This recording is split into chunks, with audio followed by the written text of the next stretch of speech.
Guys want to see a video of how to install it, let me know. I'll do that. I'll probably do a video about that, showing you how to install it, how to put the motorcycle vibration dampener on there so you don't screw up your camera. We'll go over that. But that's not a part of the bike stock. It's just a little black thing right there. So, you know, like I said, if you've never ridden a motorcycle before, or you're wondering what that is, or you're extremely new to this, that's not stock right there. Now, this right here, this is our engine kill switch. When the switch is in this mode with this little circle with the X on it, even if the ignition is on and you push this button here, the engine's not gonna run. This is also a safety mechanism. You know, if something crazy happens while you're on the bike, you just shift it to here and it'll kill the engine. This is actually how we start the bike right here. This little button right there, that actually starts the bike, and I'll show you in a second after we mount how we start the bike. This right here is our front brake. Two notable things about the front brake is if you barely squeeze the front brake without actually engaging the brake pads. I don't know if you can hear this little click here. G'day. That'll flash your rear brake lights. Usually it's a good habit to kind of tap this a little bit if you're at the stoplight. If there's no cars behind you, just kind of clicking that like that. If someone's on their cell phone and not paying attention, it could help you from being rear-ended. This is the throttle. You roll this back and it is your throttle. It's what allows the bike to move forward, gives the bike more power. Down here, we have, second notable thing. I said two notable things. So that's the first notable thing about the front brake. The second notable thing is, keep in mind, if you've never ridden before, 70% of your stopping power comes from the front brake. The front brake does have the most power. When you do brake, you don't want to grab what we call grabbing a handful of brake. You want to slowly, gradually squeeze on that. Now, coming down here to the left side of the bike right here, what we have is our shifting. This is how we shift the gears, okay? When the bike is in neutral, this is usually how most bikes work. Whatever bike you bought, you know, I would say just play with it in a parking lot, or if you have access to the manual, just make sure that it works this way. But for the most part, most motorcycles are gonna work the way I'm gonna explain it here. When the bike is in neutral, if you push down one time, that will take you into first. That's one click down. If you push up one click, that'll take you into second, third, fourth, fifth, and sixth. To get into neutral, it's a half a click down from second. Or if you're in first gear, to get in neutral, it's a half a click up, okay? With this bike, and some motorcycles do have it, and I do love this feature about the Ninja 400, this bike has something called a positive neutral finder. So if the bike is at a standstill and you click, and you're in first gear and you click it up, even if it's a full click, it'll automatically find neutral for you. I love that feature. Now, moving over here to the right side of the bike, what we have is the rear brake. This button here, or not button, but this lever here is our rear brake. 30% of our stopping power comes from the rear brake. Even though we got 30% back here and 70% up here, remember, we're gonna wanna squeeze both of those brakes at the same time. It's gonna increase our stability when we're braking. It's gonna help us stop faster with more power. This button here, or not button, but this lever here, is here, and you click it up. Even if it's about the Ninja 400, this bike has something called a positive neutral finder. So if the bike is at a standstill and you click, and you're in first gear and you click it up, even if it's a full click, it'll automatically find neutral for you. I love that feature. Now, moving over here to the right side of the bike, what we have is the rear brake. This button here, or not button, but this lever here is our rear brake. 30% of our stopping power comes from the rear brake. Even though we got 30% back here and 70% up here, remember, we're gonna wanna squeeze both of those brakes at the same time. It's gonna increase our stability when we're braking. It's over here. Now, moving over here to the right side of the bike, what we have is the rear brake. This button here, or not button, but this lever here is our rear brake. 30% of our stopping power comes from the rear brake.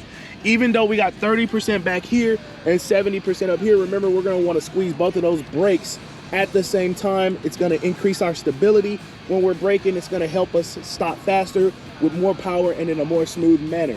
All right, so now that we talked about the different sides of the bike, the levers, the gears, etc., the gear shifters, what we're gonna do now is talk about how to properly mount the bike. So first thing is, if your handlebar is straight, it's usually easier. So you just want to turn the handlebar left. What that's going to do is make the bike lean over towards you more. Plus, when we get on, what you'll see is we're going to turn those handlebars straight. If you have a heavier bike, by turning those handlebars straight, it's going to allow the bike to stand up on its own. So that's a win. So first thing we're going to want to do, we're going to grip the left handlebar right here. We're going to take our right hand. We're going to reach over, squeeze the front brake, kick our leg over, straighten out the handlebars. Now we're mounting. Okay, we mounted. All right, so now that we've properly mounted the bike, let's talk about starting the bike. Starting the bike's pretty simple. First thing, we're gonna take our left hand, we're gonna grab this clutch, we're gonna squeeze it. Second, we're gonna take our hand here, we'll turn our ignition key, we'll let our dashboard come on. We wanna look for the bike to be in neutral. If you don't have a gear indicator switch that shows first, second, third, neutral, etc., just look for a little green N or some type of N that's lit up on your dash. That'll let you know you're in neutral. Next thing we're gonna do is we're gonna go ahead and we're gonna turn our engine kill switch from killing the engine to not killing the engine. Once again, we're gonna move this from the little circle with the X in it to the circle with no X in it. Once that's done, we're gonna push our started button right down here and the bike's gonna start. Once we've started the bike, we're gonna slowly, and I mean very slowly, release that clutch.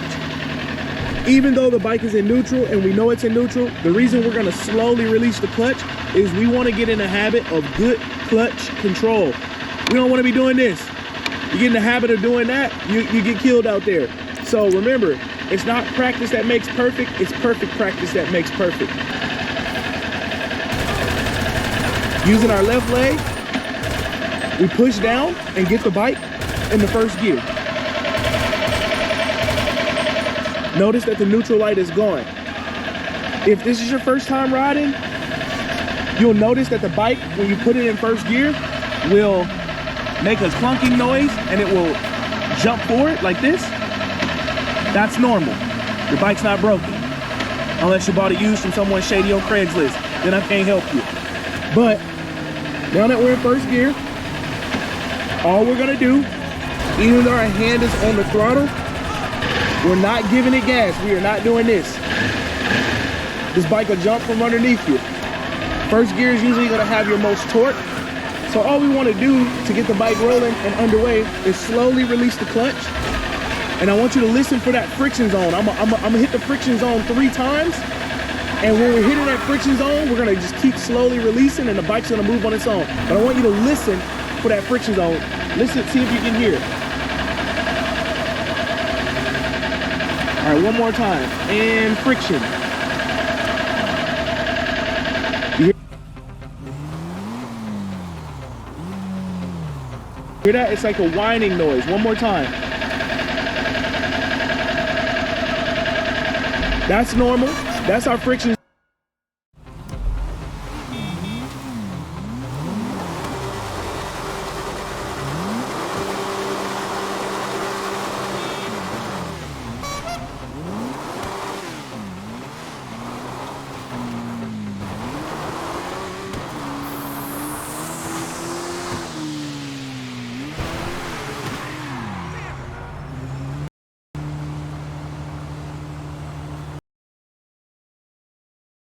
Zone. When we're there, we want to slowly release. So we're going to hit the friction zone and release, and the bike will start moving on its own, just like this.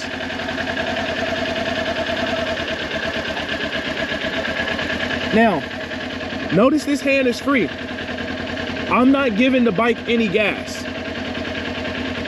If you want to come to a parking lot like I'm at, you can come to a parking lot, practice getting the bike in the friction zone, or if you're at your house in a neighborhood where there's not a lot of busy traffic, practice getting the bike in the friction zone. That'll help. So what I'm gonna do is, before I give it some throttle, I'm gonna disengage the clutch with the left hand, and you'll see that the bike's gonna stop, and then we'll start again with just the clutch. Okay? So there, one more time. We want to get underway. All we're gonna do is put the clutch in the friction zone, and the bike will move on its own.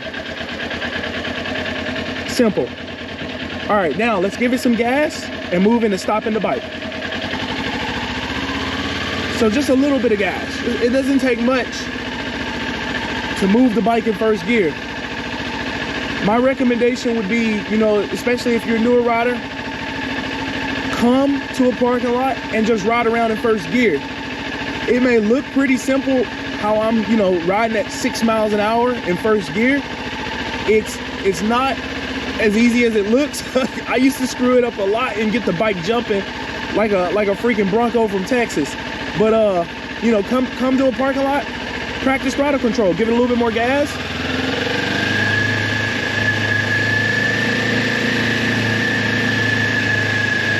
You see? That's all in first gear. So stopping the bike, we're gonna slowly release the throttle. Slowly. Because if we release it too fast, it'll jerk. And I'll show you what that jerking looks like. If I'm like this, I don't know if you can see it on the camera, the bike lurches forward. It throws me, right? So we wanna get that throttle control. But stopping the bike is simple.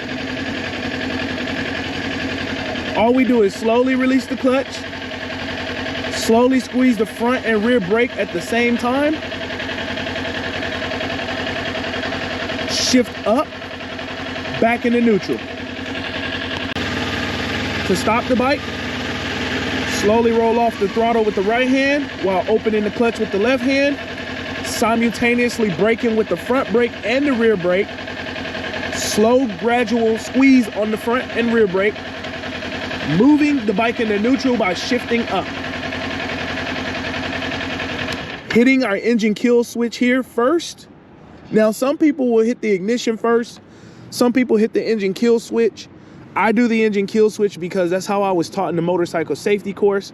And their argument for that is you want to hit the kill switch first because it gets you in the habit of killing the engine with the kill switch. That way, if there's ever an accident or, you know, something crazy happening where you need to kill the bike quickly, instead of taking your hand from here and trying to reach over, it's just a quick button, right? Turn off the ignition, steering wheel, turning the handlebars to the left, dismounting.